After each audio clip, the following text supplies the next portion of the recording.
All right, so we are pleased to have Sarah Farley with us tonight. Sarah Farley serves as the Local Food Systems and Small Farms Extension Educator in Lake and McHenry counties.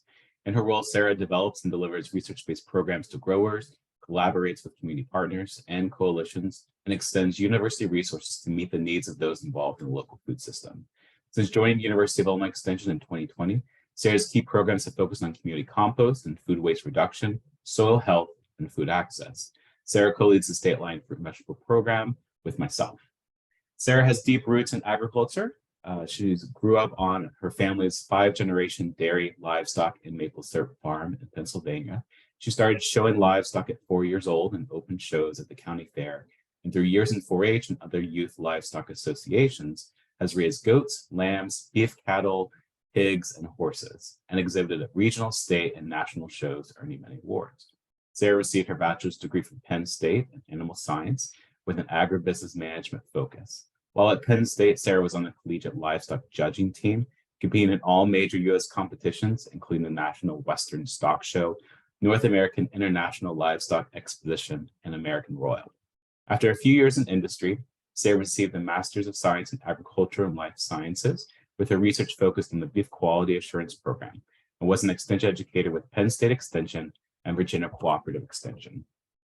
Today, Sarah's family still raises show goats and cattle, and she continues to enjoy helping growers improve production practices and make informed decisions in their operations.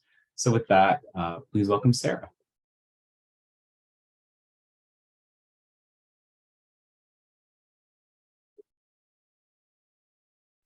Thank you, Grant. Thank you for the introduction. I realized that I just had my slides up and then they bounced off, so I apologize for that. But just thank you, Grant, for welcoming me to present here with you all about meat goat production and getting started with this industry. As Grant mentioned, I have a long history of working with livestock.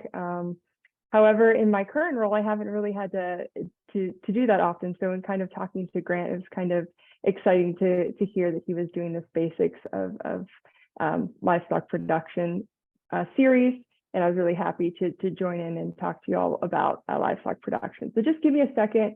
I'm going to get this pulled up one more time, and I'll probably turn off my video because I do have some videos. I just want to kind of help manage bandwidth that way and don't want any lags on your end for the best experience. So give me a second and I'll be with you in a moment.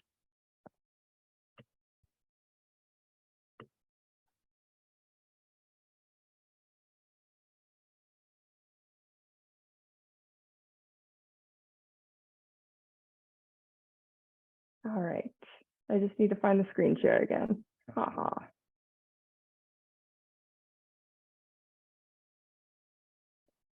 All right, Grant, do you see the big picture, the big screen, or presenter view? Sure do. Okay, wonderful, wonderful. So as given in the overview of the presentation, which you all signed up for, we have a lot of information to get through today, and we're going to kind of graze over that information, if you will, starting with the industry overview. Then we'll go into some considerations of meat goat selection. Then we'll dive into the key considerations for nutrition and feeding your goats. We'll talk about herd health and some common diseases, common parasites to kind of look out for so you can help mitigate some of those issues. We'll talk briefly a little bit about housing and fencing considerations and wrap up with markets in Northern Illinois. I do have a number of resources throughout today's presentation. I am providing these slides to Grant to send to you all afterwards. They'll include clickable links where you can go in and dive a little bit deeper into many of these topic areas. So let's dive in.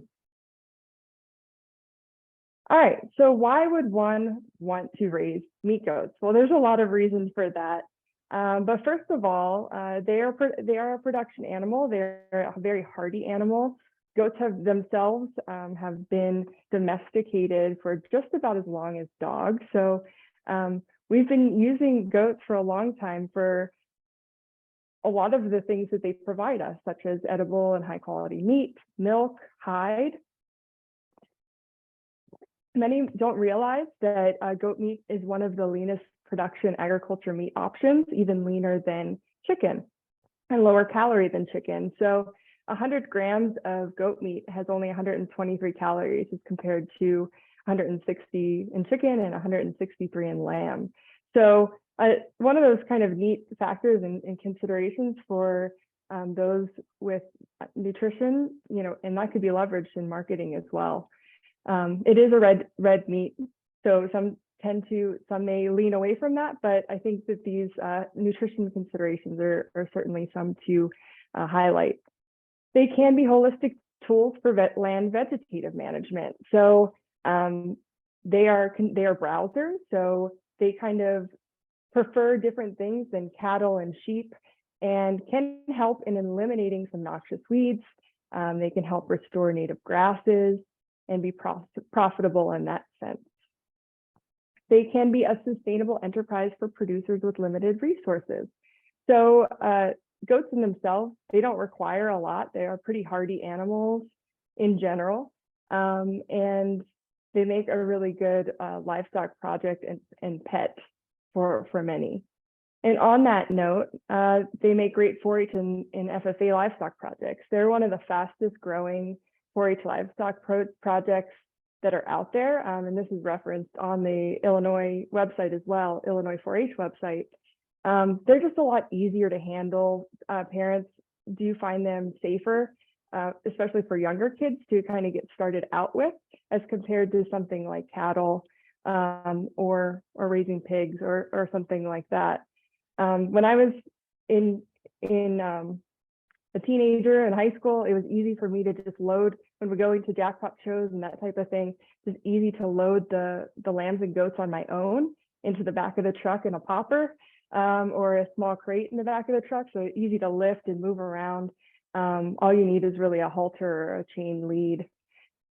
I've even seen, when I was a 4-H educator in Virginia, we had goat weigh-in for it to kind of measure the average daily gains and those type of things for those 4-H livestock projects. And someone even brought their young goat in a crate in the back of their van. So again, they're very easy to haul around as safely. And they're good for the local food economy. It is cited that most goat meat is consumed locally. So that's just a really exciting factor, especially as a small farms educator working in local food systems, and maybe for many of you, your customers may be nearby. So do keep that in mind as you're considering your markets. Now, as a quick snapshot of the industry, I'll talk a little bit kind of more from the Illinois perspective and then from the US and beyond. So they are considered one of the fastest growing livestock production industries in the United States.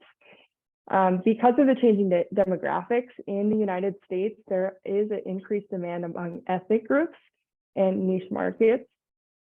In Illinois, when looking at the census for agriculture and in every annual inventory, we have pretty much a level inventory of goats, which I was kind of surprised with just because of this increased demand. But we're averaging around 23,500 goats in Illinois. Well, I'm excited to see what the 2022 census says, to kind of see if any of those have changed, and understanding the number of meat goat producers as well. There is an estimate that over 50 million pounds of goat meat is consumed annually in the United States. So that's a lot of meat. And of that, we're importing 23.7 million pounds. So that's just one thing to just really note, that we are bringing in a lot of our meat from Australia, and we're not meeting that kind of demand in the local marketplace. That's why goat meat is quite expensive, and you can have premium prices for that. So here's just a quick snapshot over to the right of the USDA Natural Ag Statistics Service as of January 2023. This is what all goat inventory is listed at in thousands of head. Meat goats are in this gray column right here. And so you can see it, again, pretty steady around 2 million 2 million head of meat goat. So kind of unique opportunities. So when considering meat goats, there are a number of common terms that I just wanted everybody to be aware of for kind of a foundational piece as we talk throughout today's presentation, and so you're aware for your own use. We call the genus capra. A newborn would be a kid. A mature buck, male would be a buck. Some call them billies. A mature doe, a female is a doe. A castrated male is a wether. We call the birthing process kidding. And I'm not going to talk a lot about breeding, but I did want to make note of the gestation times and the estrus times when considering for if you're looking into a commercial meat goat operation. So in general, the gestation is around about 5 months, 150 days, and they have a heat window right there.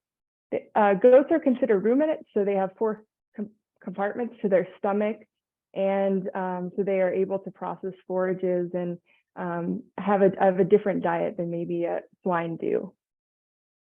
When looking at ways to market or certain terminology that you may see out in the industry, there are a few different terms used to describe goat meat. Many prefer goat meat as in their market animal younger, so kids with younger than 4 months or less. And these are known as caprito, and chivo. There's a high demand in the Latino community, so those last 2 terms are in Spanish. The first term is in Italian. And then in general, we call goat meat beyond, up to 14 months or beyond, chevin, and beyond that would be called mutton, the same as sheep. So just some interesting facts or figures to know as we move on throughout today. All right, so now that you understand the industry, let's talk a little bit about meat goat selection. So this is one of a key factor when you're starting your herd. First of all, you want to consider your goals. So what type of operation would you like to have? Are you looking to do this as a hobby? Are you looking to build out a commercial herd of meat goats? Are you looking to build seed stock? So more focused on maybe your breeding program or show goats. All of these will vary in terms of what your needs are and what your selection criteria are. This also plays into the fact with the breed selection. There are a number of breeds out there for meat goats, and we'll talk about those here in a few minutes. But kind of depending on what your goals are, you may consider a different breed. Then, of course, we want to research to prevent mistakes. We want to start with a clean herd. So that means that you want to purchase your goats from a reputable breeder, a reputable source. It is not advised to purchase your goats from a sale barn. Often, those goats that are heading to the sale barn are going to be culled because of problems in the herd, whether that be parasites, poor genetics, other factors there. Another thing you want to do is you want to make sure you're practicing good biosecurity to prevent disease from entering or other issues to enter your herd. So you would want to isolate those new goats in a separate pen, at least for 30 days. So they're not introducing anything into your herd because they will be stressed in a time coming into a new space. Sometimes overlooked, but a buck, especially in a breeding program, is one of the most important individuals for your herd, as they provide 50% of the genetics. Your doe will be the other 50% of the genetics, considering that you'll have that buck for a couple of years. That really only increases his impact on your herd. So definitely something to consider there. And then finally, you want to evaluate data for informed decision making. So there's different ways you can do that, and we'll talk about each one of these. You can look at performance data if you have access to that, pedigree information, that background of those parents, and finally, the visual appraisal. One of the most practical pieces to do, but is very important for making decisions with the selection of your herd. So I do want to just kind of make a note. There are some of these think icons here throughout the presentation, just to kind of pick up on some of these key points and things not to forget. So again, by considering your goals, you're knowing your market, and you would want to prioritize those profitable traits in the selection. All right, so let's look at goat breeds. Currently, we know that there are over 200 breeds of meat goats, or of goats in general. I just am including, because of the time we have today, 4 popular breeds among meat goats. The most common, I would say, and most predominant is that of the boar goat in the top left corner.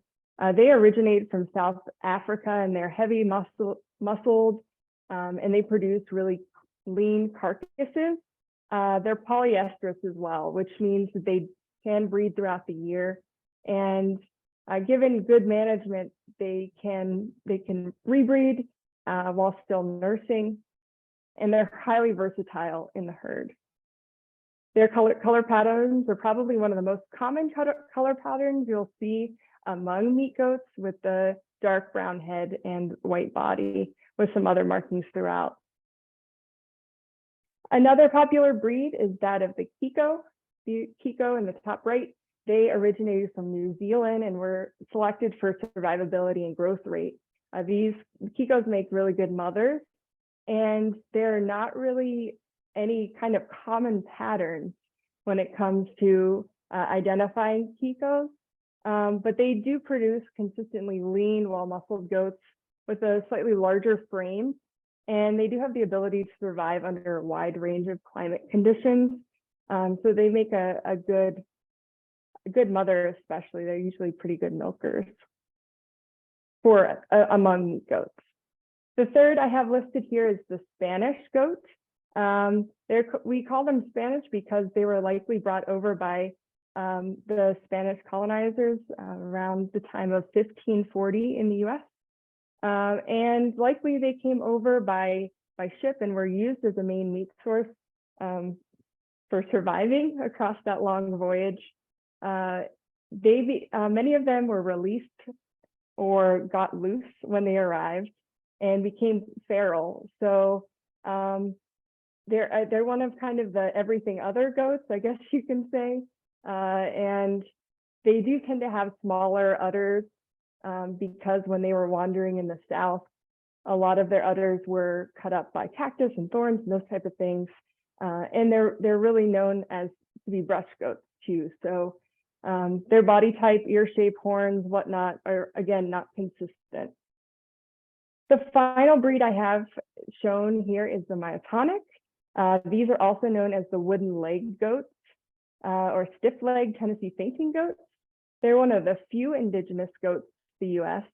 And they also have a market as pets because they're pretty unique.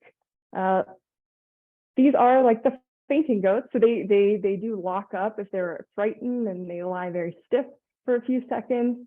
This is a recessive gene. So if you do breed a boar and a myotonic together, you won't have that be apparent. But in general, they're known to be selected for meat production and are heavy rumped, deep chested animals. And most are black and white, but it really varies. They're also not good climbers. So goats tend to get out. As some of you have experienced this, they can be quite jumpy at times, but the myotonics are a little bit more stable and not as good of climbers. All right, so I mentioned another factor in selection are those 3 factors: performance data, pedigree, and visual selection. So I'm going to talk about each one of them now. So first of all, especially in a breeding herd, you have opportunity to collect data, common data, to understand performance within the herd. So the common data, I'm going to skip here to the third point, are your birth weight, your birth date, your birth type, such as singles, twins, or triplets, and your weaning weight. Those are some of the key pieces. So you can understand when, the breeding charts, you can understand if they were born very large, which may make it difficult for the mother, so the maternal reproductive aspects. If you have more kids, aka 2 kids, likely you are to make a better profit. And if those kids are smaller but grow to have high weaning weights, you have pretty good growth performance.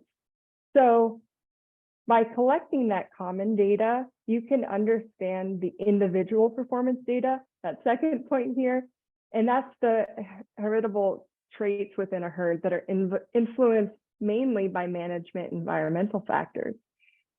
So by collecting all of that data among all of your kids and mothers, you can start to see which does are performing better than others, if there are potential issues in the herd. So looking at individual performance data side to side, you can see your whole herd within your management and environmental factors together and kind of compare those. Now, if you would like to compare the breed to others, to outside of your operation, then you would look at other factors. In cattle, we can look at estimated performance, EPDs data, I believe that's the term. But in goats, there's new and updated information to look at EPVs, and this is what the sheep industry is kind of measuring off of. And the boar goats particularly have more data in this database. So you can look into that through Kid Plan. I have a source with the Penn State Extension source here at the bottom, where you can kind of dive into that more if you're looking to go into a commercial or a more of a breeding type of herd. But I do want to mention this figure to the right here, the profit pyramid, because there is a certain hierarchy that you should consider that's foundational to if you're looking to make money, which is what I hope many of you are here to join, to learn about. Some of you, I understand, may be hobbyists or 4-Hers just looking to just gain some general information. But I did want to point out that at the very basic level, reproductive efficiency is one of the most important factors contributing to profitable meat production. But it's difficult to achieve because of low heritability. But you do want to select goats for a good growth rate, and that should be fairly easy because of those high heritability growth traits that I mentioned in the common data. By selecting for growth rate, reproductive efficiency, and environmental availability will be the greatest way that you can improve that production efficiency. So again, just wanted to point that out. More pounds of product, the faster growing animals, the more likely you will be profitable. Pedigree, that's going to hop into this section here. That's looking at the parentage or breeding history of an animal.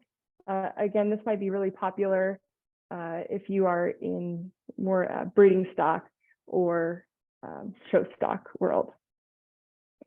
All right, the third component, visual appraisal. When you're out selecting goats, you want to make sure that they have a good structural correctness, heavy muscled, capacity, both so they can carry more pounds of product, have a nice style and balance, growth potential, and conformation. So I did a little recording here on my iPad just to kind of show you some factors so you can kind of see what are some things to consider comparing 2 different livestock to each other. The loin is one of those, carries more pounds of product and usually a higher value aspect. So that's definitely something that you want to make sure you have more of a width of loin, equal length of front saddle and hind saddle, soundness is really important for the longevity, especially for your breeding herd.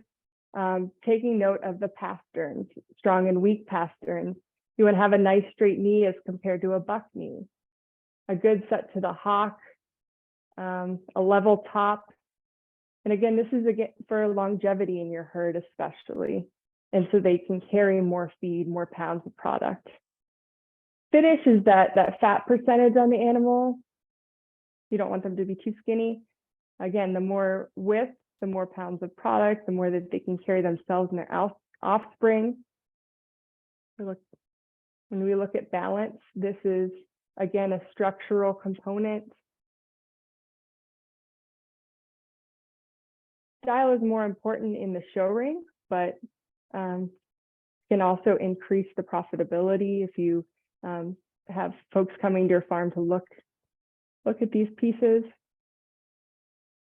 Freshness, in this two images, very big difference in terms of freshness. Likely that is because of the health of the animal as well. All right. Next, we'll jump into nutrition, and I have to, Grant, you have to tell me I need to move through these a little bit faster. So likely nutrition is your highest expense. So do make note of that. It's roughly 60% of the production cost. So aside from the cost of your animal, this is one of your more expensive things. So like humans, goats do require many of the same components, but we'll take in different components kind of based on their needs as ruminants. Energy in terms of calories, protein in terms of percentage and that nitrogen component. They need different vitamins and minerals, fiber, and water.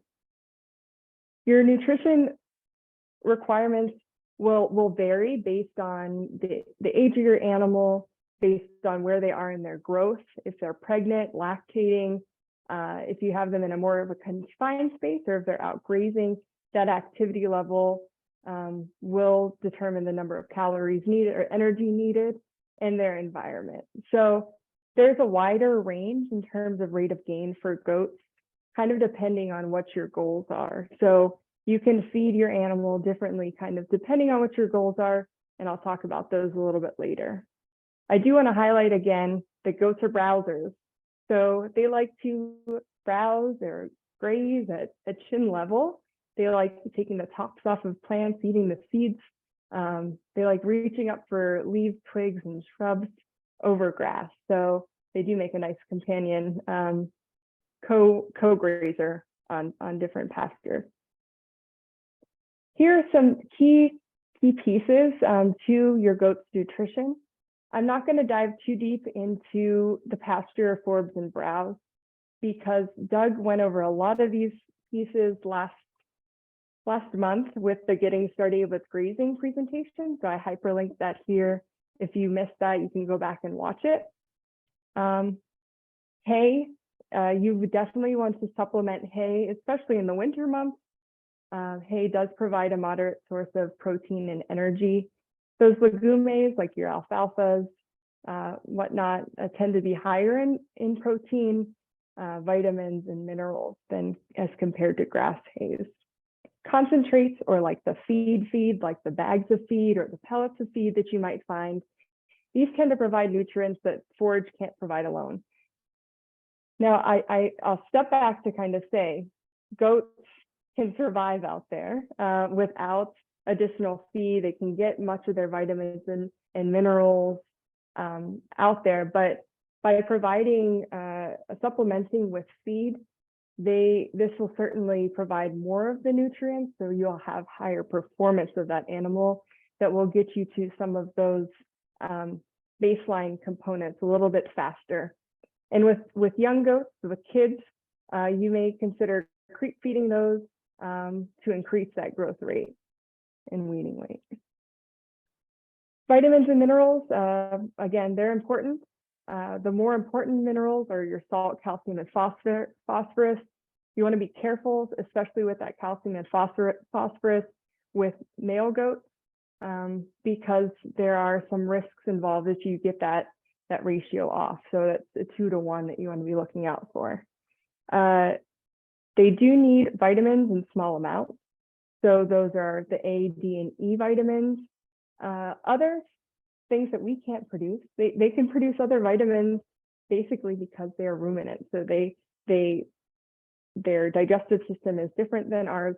So they're able to produce those others. So usually a free choice is recommended to supplement their nutrition needs. And lastly, but definitely not least, is water. It is very, very important to have free choice access to clean, fresh water. This is often overlooked, and it is the cheapest. Often water is the cheapest resource that you can provide your goats. And it's especially needed during lactation, during hot months. In the winter, having a reasonable temperature to that water is not too cold, so they don't use excess energy to warm up their bodies to take that in. So we definitely want to make sure that they have free water and are drinking at least 3/4 to 1.5 gallons per day. Here's a quick snapshot of the nutrient requirements for meat goats. It will vary depending on where they are in their stage of growth and if they are a young goat, doe, or a buck. So you can see here in the chart that the varying needs in the herd, the protein percentage, the total digestible nutrients will vary. Growing goats or lactating females tend to need a higher protein percentage, so that's often supplemented with feed. I did mention that 2-to-1 ratio with calcium phosphorus, so this is just another example of a good balanced ratio. There are a number of calculators out there if you'd like to really dive deep into animal nutrition to really help create a good balanced ration. I would recommend talking to your local feed dealer too, as well as your veterinarian, to get some good recommendations in terms of some good mixes. But I won't overlook pasture and grazing. That is one of the best ways to make the animal work for you and better utilize your resources as well. So I'll talk a little bit about pasture management later, but I don't want to forget to say that certainly you want to let those goats out to graze and take advantage of those resources. All right, let's dive into herd health. So some key factors including herd health are prevention, good management, and avoiding exposure to infection or infectious organisms. So one way to be better at managing your herd's health is to develop a good relationship with your veterinarian.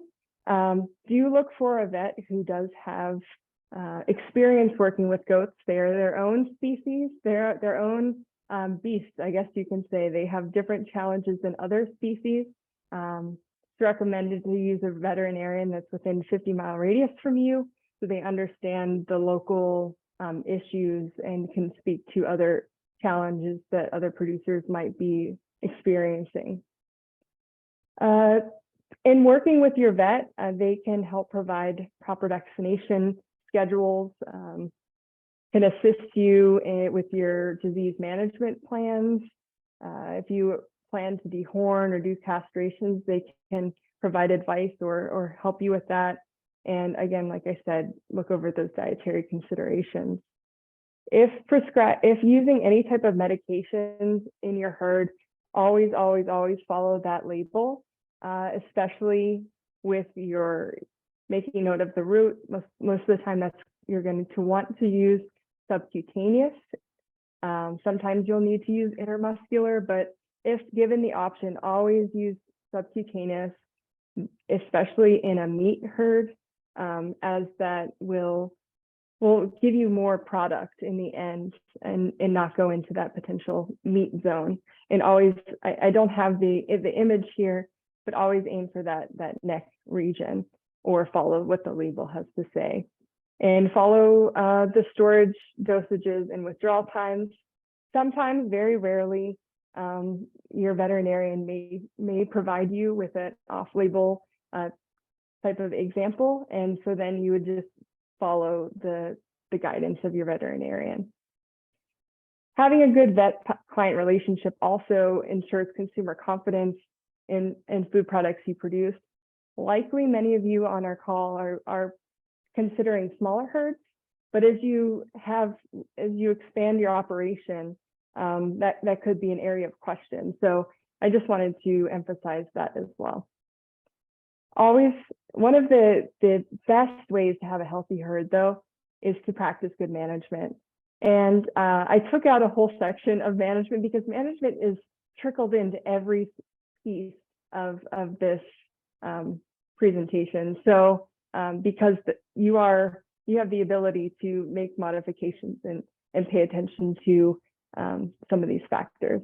So prior planning prevents poor performance. Those are 5 P's you can consider for herd health. One of all the predators, goats do have predators. If you have outdoor fencing systems, you may experience predators with coyotes, dogs, other critters.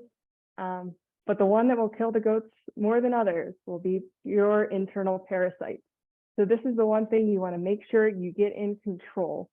So parasites exist kind of anywhere. They're going to be in the soil. They're going to be in the abomasum and will be passed through feces. And those feces will develop, and those larvae will move up grass, will be in the pen, and will likely get into the contact with the goat's mouth and allowing them to ingest them. So pasture management is one of those key pieces that I'm going to emphasize today. But I just kind of wanted to give you a big picture of how these internal parasites cycle through the goat's system and are present and are always going to be an issue, especially in cooler, wet areas. So just wanted to show that. And there are 2 key internal parasites I'm talking about today. One is the barber pole worm, that this is its life cycle. And then the second is Anira, aka coccidiosis. Coccidiosis is opportunistic in that it infects goats often when they are stressed. And this happens likely around the time of weaning or lactation. So proper sanitation management is key here in managing coccidiosis. So by having kind of clean pens, dry pens, cleaning out messy pens and adding supplemental straw and whatnot into their bedding is really important. Here are some key factors you can look out for signs. One of the key one is that it can cause diarrhea. So here's just an example of those poopy butts that you might see and something that you can look into. One way is that you can kind of see the signs of or identify the signs of issues are looking at the mucous membranes or collecting fecal samples. So here is just an example, or here's a slide just to show you about ways you can prevent some of these internal parasite issues in your herd. So again, I mentioned that goats are susceptible while lactating or at weaning. So these periods of time where they are really stressed are experiencing a lot of new things, especially the little ones. One way that you can check and monitor this in your herd is by working with your vet to collect fecal egg counts. This can be done before and at 10 or 14 days after deworming. During that period of after worming, it's recommended to put them in a dry lot so you can kind of monitor and manage that situation. We already went through selection, but one way that you can manage parasites is selecting animals that are parasite resistant or keeping really good records of which goats are providing you with the biggest challenges. 20% of the goats in your herd are likely to cause 80% of your worm problems. So do make note of that. And as I mentioned, pasture management is going to be key. Here's one chart that you can use to kind of scale to understand how infected your goats are. So the whiter the eyelid is, the closer they are to anemia. So the worse they are in their situation. So a lot of times it's a good practice to go through and use this SOMASA scorecard to place that up next to your goat's eyelid, just to kind of see where they are. Make a note of that, marking them as 1, 2, 3, or 4, or 5. And those goats that have higher numbers, again, those can be that 20% that you may consider culling out of your herd. Here is a slide on parasites and grazing systems. Again, I'm not going to go too deep in this because of time and because of the previous presentation, but you really want to consider your number of goats, your stocking density, and your forage species. Co-grazing could be a good tool, especially with cattle, because cattle or sheep prefer grasses, while goats prefer browsing, for those leafy brush type of things out in the field. So do note that, and then always practice good pasture rotation to keep those infections down. Because of time, I'm going to kind of zoom through these. You guys are welcome to take a good look at these common diseases. But here are some diseases that you may experience and that you can vaccinate against in your herd. All right, let's jump into facilities and fencing. So goats do require shelter or protection from the stress factors. Those stress factors, again, will help you manage the herd health. Those are, rain, wind, and cold, things that we definitely have up here. So here are the 3 different types of facilities that you might consider. One is an open housing, meaning that it's a 3-sided shed, often open to the south side, with a sloped roof for that water drainage. Another option is confined housing, so keeping your goats inside. That's probably a common practice here in Northern Illinois. When you have this, you do want to consider proper air circulation. You need ventilation, you need air moving, or you'll have some pretty sick goats too.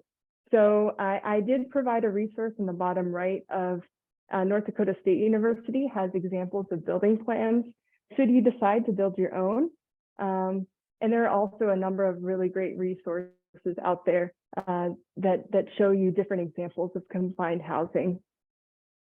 You want to definitely ensure that you are bedding in a straw, poor quality hay, or some similar material to keep your animals dry and provide some insulation and warmth and sanitation in your barn. Finally, kidding pens. This protects kids from predators and allows easy monitoring for kidding problems or postnatal health of newborn kids. Pens can easily be constructed in either open or confinement housing. So there's different sizing considerations. One thing I will mention at this top, I found this kind of funny in some Oklahoma State University resources. They said goats have been called the Houdini of the animal kingdom. They're extremely intelligent and will, on any occasion, manage to escape from whatever appears to be goat-proof. So that's going to take us into our next slide with fencing. So there are a number of fencing options you can consider. Goats do require tight fencing. So a simple fence, it could be a perimeter fence, so just something around the outside. You may choose to have high tensile fencing. I'll have a picture of that here in the next slide. We want to make sure that it is 6 to 8 inches near the ground, and you have 8 to 10 inches at the top strands. And you will want to have some electric in those fences as well, just to keep them in, keeping smart goats. You have another option of woven wire, an electronet, woven wire, woven high tensile fixed knot, interior fences, or 2 or 3 strands of wires with tread-in posts.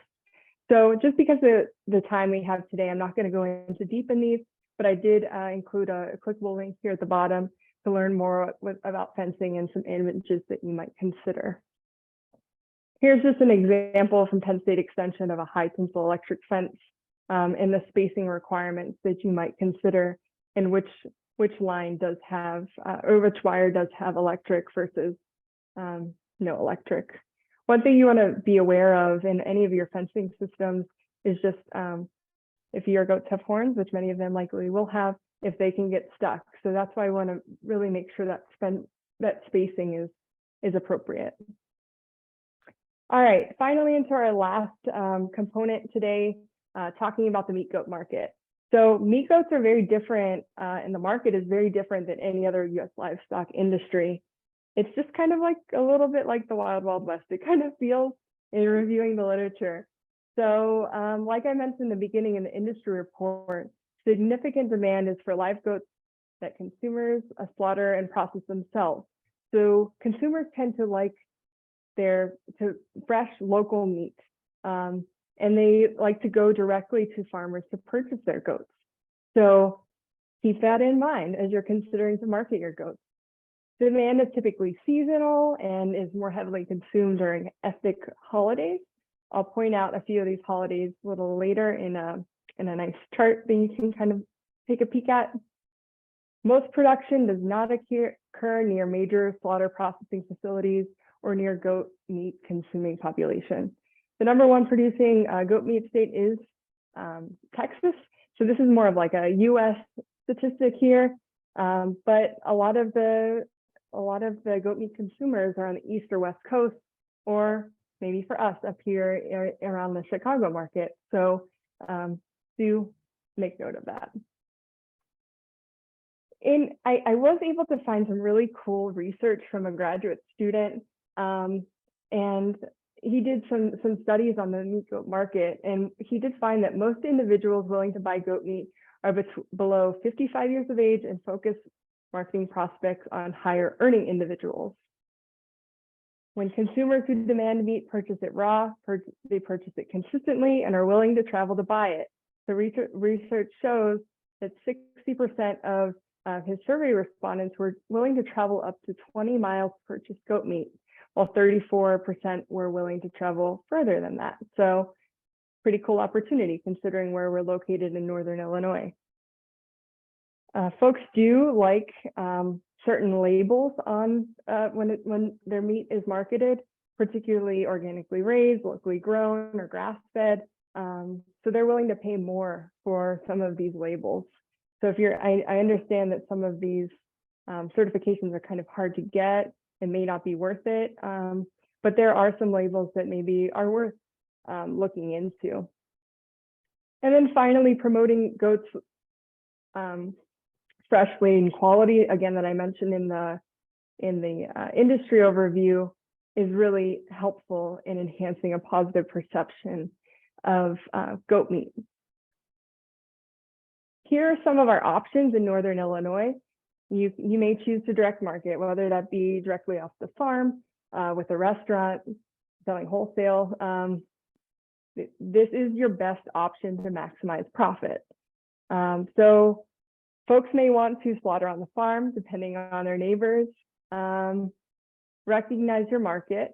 I did kind of copy this from another slide, so from a previous colleague. So I just wanted to make sure to note that.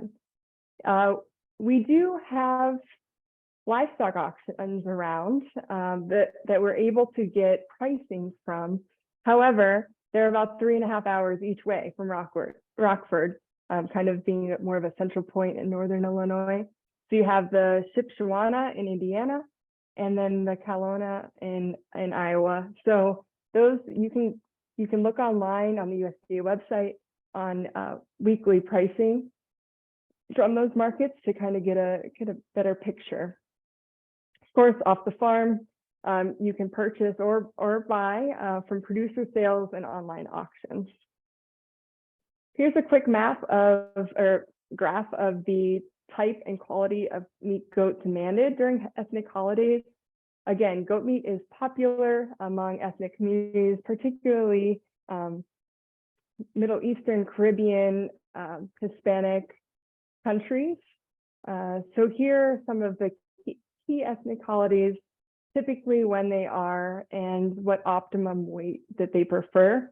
So if you are aiming to target your marketing around certain ethnic holidays to kind of get a premium price because of the higher demand during those times, you'll want to kind of work backwards to make sure that you are breeding at the appropriate time.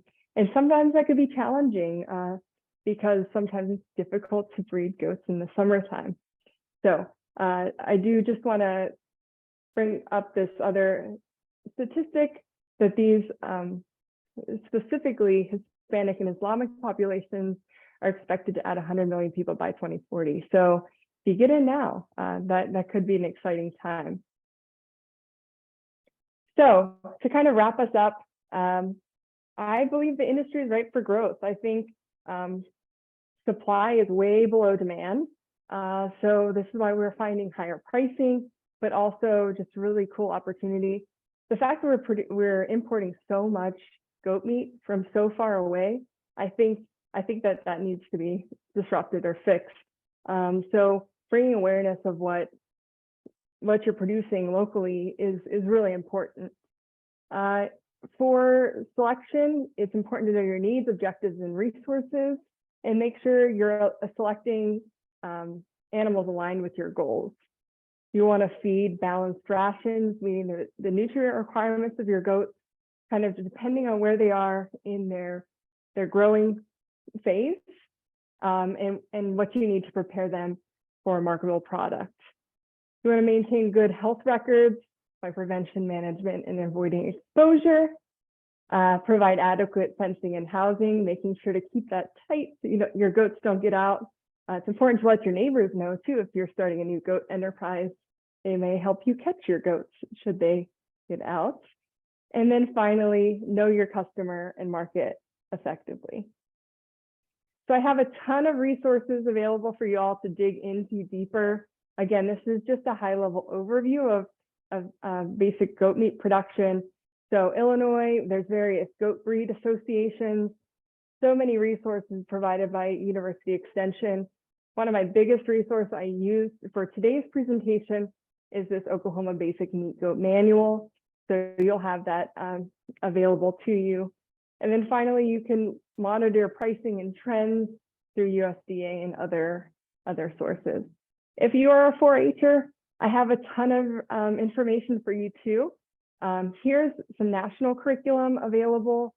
These 3 levels can help you through your goat journey. If you are an adult who are excited about goats, please be a 4-H volunteer and feel free to use these resources to teach others about something that you enjoy. I really like these other 2 resources, the Goat Resource Handbook and Goat Project Book provided by Ohio State. And we do have information on our Illinois 4-H website too. So I encourage you to reach out to your local 4-H educator or program coordinator to help walk you through that process, but I wanted to let you know what's available. So here's my contact information. I'd be happy to take any questions that you all have. All right. Well, thank you, Sarah. This was such a good presentation. We've always gotten so many requests about this topic. So it was really great for you to kind of condense it down to some of these highlights that we've had questions about. So I don't see any chat box just yet, but I'll kick us off if folks want to add questions to the chat box. This is kind of about all right, you're selling the goat meat, right? Is there any sort of do you find like the market there is for kind of selling the whole goat, or is it that folks are more interested in different cuts and then purchasing those individual cuts?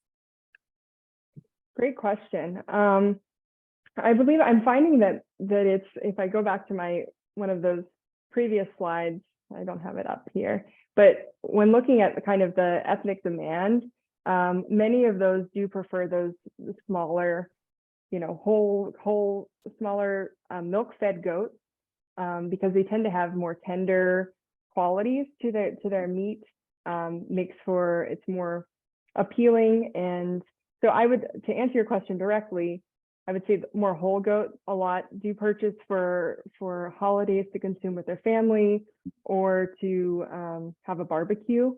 So that's kind of what I would say.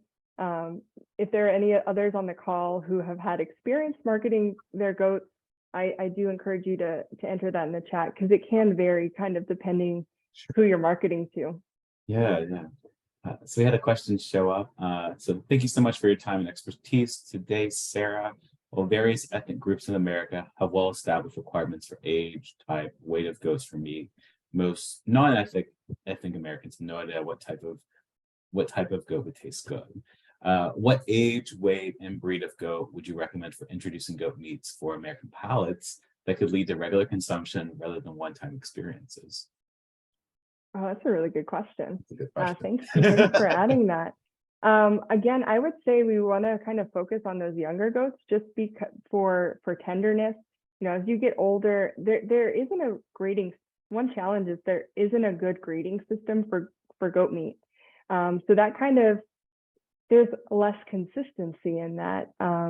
So when you have younger kids that you're able to sell and take for meat right then, most of them are more tender. They have the right amount of fat percentage. I think that they can make for a better dish. Popular dishes, I don't know, is it Jalisco, I believe, which is kind of like a Mexican stew. That's one of the most popular dishes. So I would say kind of choosing like kind of a stewed recipe, and really marinating that cut of your goat meat would make, I think, a lot of consumers really happy. The first time I ever tried goat meat, it was actually at our livestock sale at a county fair. And so we would have a buyer's dinner for all of the buyers who came out. And it was just kind of like a pulled goat sandwich that was really tender and kind of prepared in more of like a crock pot style. So that was really delicious, and I crave that sometimes.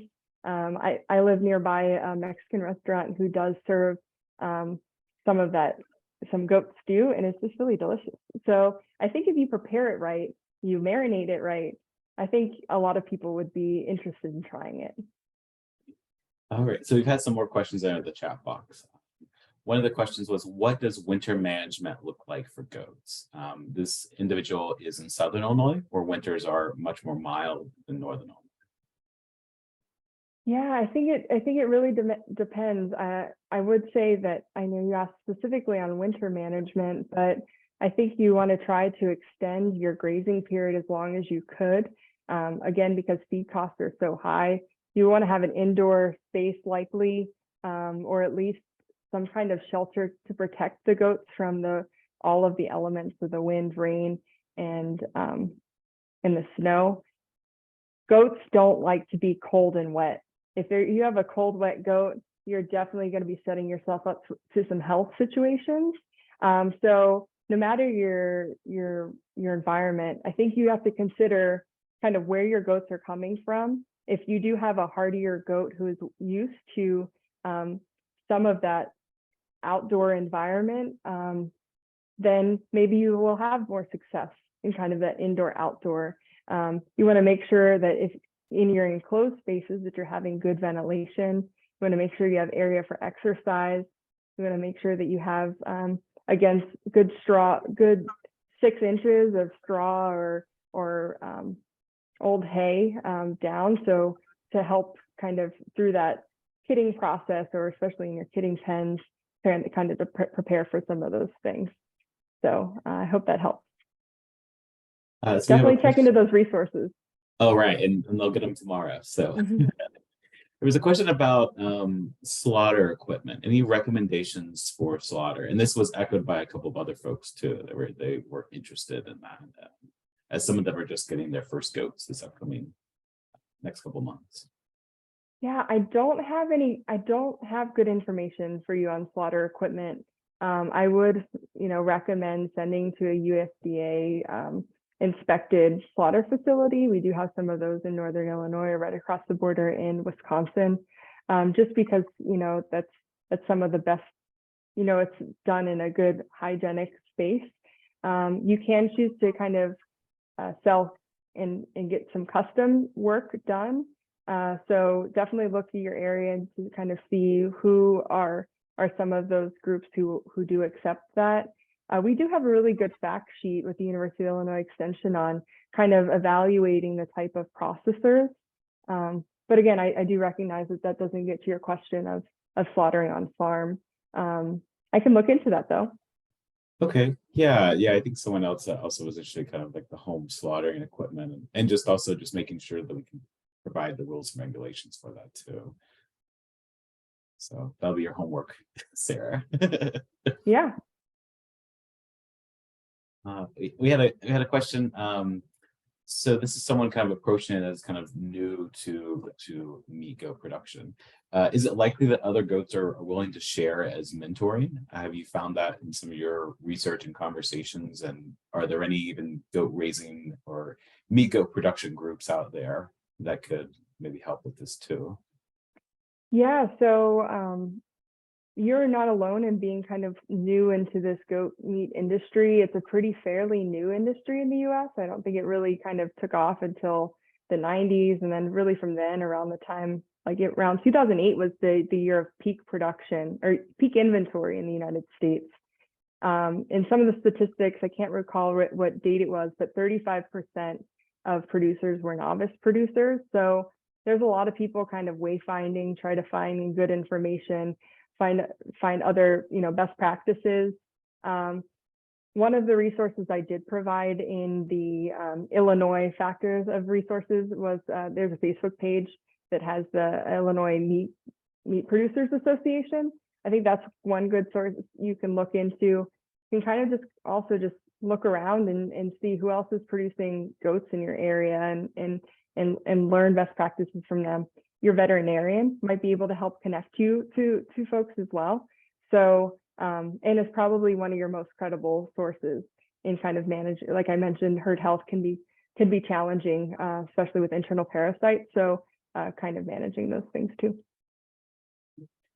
Is there any good goat meat or even livestock management software that would be helpful for commercial applications? Definitely, yes. There are quite a few different examples.